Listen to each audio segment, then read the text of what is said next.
बात करते हैं जी एलोप्यूरिनोल की। कैसे ये हमारी बॉडी में यूरिक एसिड को कम करता है, उसके अलावा जो गाउट्स के अटैक हो रहे होते हैं या हमारे जोड़ों में दर्द होता है उसको ये कैसे खत्म करता है। नॉर्मली हम एलोप्यूरिनोल को यूरिक एसिड कम करने के लिए, उसके अलावा हमारी किडनी में जो स्टोन्स बन जाते हैं यूरिक एसिड की वजह से, उसको प्रिवेंट करने के लिए इस्तेमाल करते हैं। ये ज़ैंथीन ऑक्सीडेज इनहिबिटर क्लास से बिलोंग करती है। ज़ैंथीन ऑक्सीडेज एक ऐसा एंजाइम है जो हमारी बॉडी में यूरिक एसिड की प्रोडक्शन को बढ़ाता है और एलोप्यूरिनोल जो है ये उस एंजाइम को ब्लॉक कर देती है, जिसकी वजह से क्या होता है कि हमारी बॉडी में यूरिक एसिड का जो लेवल है वो ऑटोमेटिकली कम हो जाता है,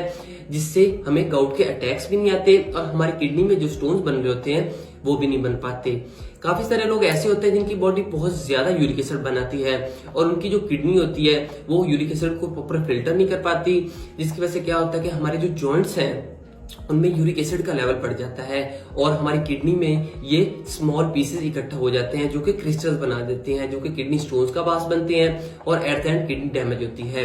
हमारे जॉइंट्स में जब यूरिक एसिड का लेवल बढ़ता है तो उसकी वजह से क्या होता है कि हमारे जॉइंट्स जो वो स्वेल हो जाते हैं और उनमें इन्फ्लेमेशन आ जाती है, यानी कि वो सूज जाते हैं, जिसकी वजह से बहुत ज्यादा हमें पेन फील होता है और चलने फिरने में भी मुश्किल पेश आती है। तो ये जो एलोप्यूरिनोल है ये है हमारे बॉडी में यूरिक एसिड के लेवल को कम कर देती है। ये गाउटी अटैक्स या जोड़ों का जो दर्द होता है उसको प्रिवेंट करने के लिए इस्तेमाल की जाती है, उसको ट्रीट नहीं करती। तो इसके अलावा इसकी बात करें, इसको यूजेज हम कैसे करते हैं, तो आप डेली बेस पे इसकी एक टैबलेट इस्तेमाल करते हैं जो कि आपका डॉक्टर आपको रेकमेंड करता है और रात में ही इस्तेमाल की जाती है, क्योंकि हमारी बॉडी जो है वो रात में ज्यादा यूरिक एसिड को बना रही होती है। उसके अलावा हमारी जो किडनी है वो भी इसको फिल्टर कर रही होती है, तो इसलिए इसके अगर बेस्ट रिजल्ट्स आप चाहते हैं तो आप इसको रात में इस्तेमाल किया करें। उसके अलावा बात की जाए इसकी यानी कि साइड इफेक्ट्स की, तो इसका जो मोस्ट कॉमन साइड इफेक्ट है वो अपसेट स्टमक होता है इसमें और हेडेक।